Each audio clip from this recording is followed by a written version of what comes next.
Hi kids, Miss Kelly here. It's so good to see you. Well, this month you guys have been studying about the Triumphal Entry. It was like a big old-fashioned parade. Have you ever been to a parade?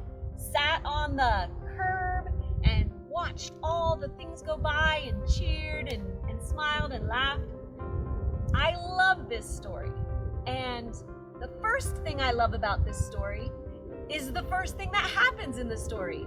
Jesus tells his disciples, head into town. You're gonna find a guy there with a young colt that's never been ridden. Tell him that the Lord needs that colt and bring it to me.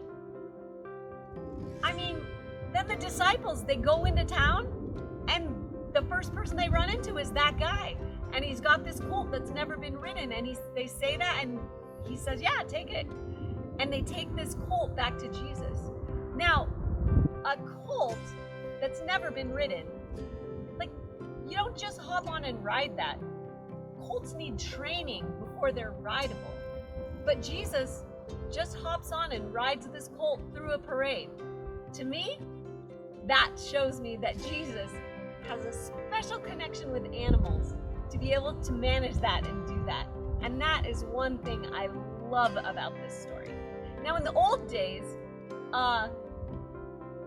a king who rode into a city on a horse would be saying, I'm here, I'm taking over, I will own this city.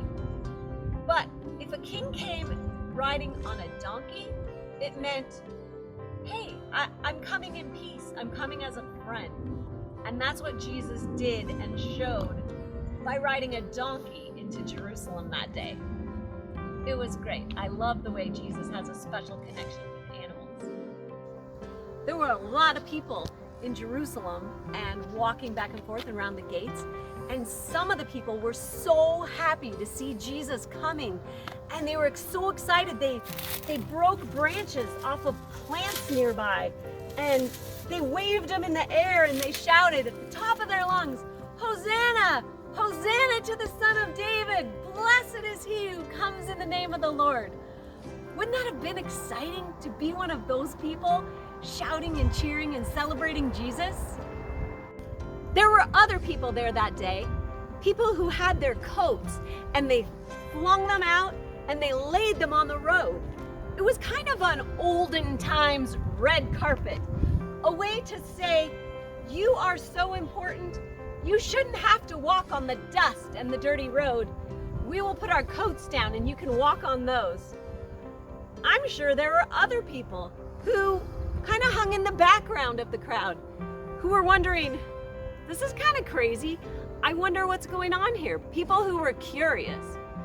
And I'm sure there were people in the town who heard the commotion out by the gates and thought, I wonder what that's all about. Well, I'm too busy today to go see about that. Isn't it cool that there was a day where Jesus got to be seen and celebrated and loved? I love that part of the story, that Jesus got to have a special day, a triumphal day. But there were other people there that day who did not like what was going on and were not celebrating.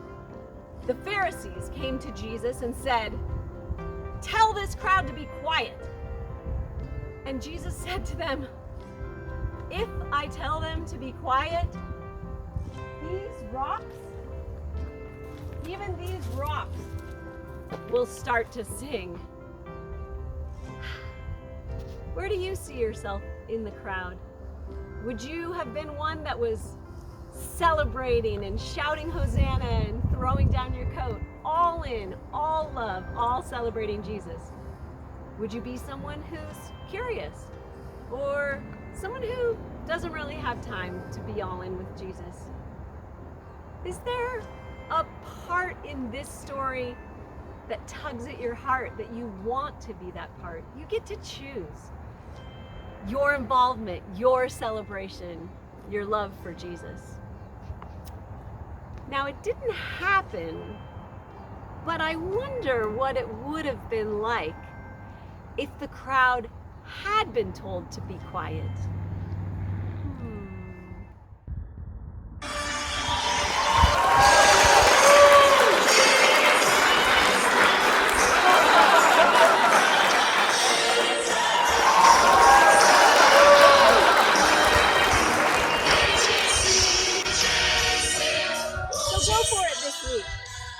that you can think of to do to celebrate and honor and love Jesus.